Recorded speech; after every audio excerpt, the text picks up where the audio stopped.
Yes Girl, another day, another vlog.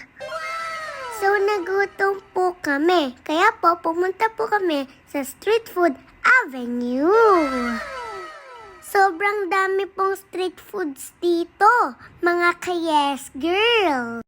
May barbecue, may kimbap. Ay ate, ang busy mo dyan. May takoyaki. May fishball kikiam. O diba, natatakam na po ako mga ka-Yes Girl. Meron din po palang boppies.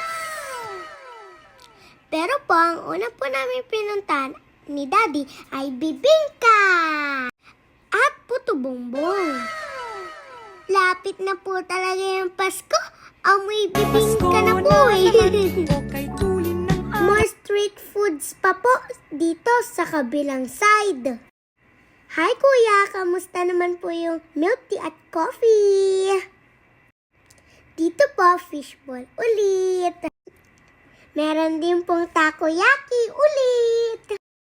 More coffee para sa mga coffee lovers. Pero syempre, ang una ko pong binili, ang ice cream, my favorite. Wow, chocolate. Thank you, Kuya. So excited.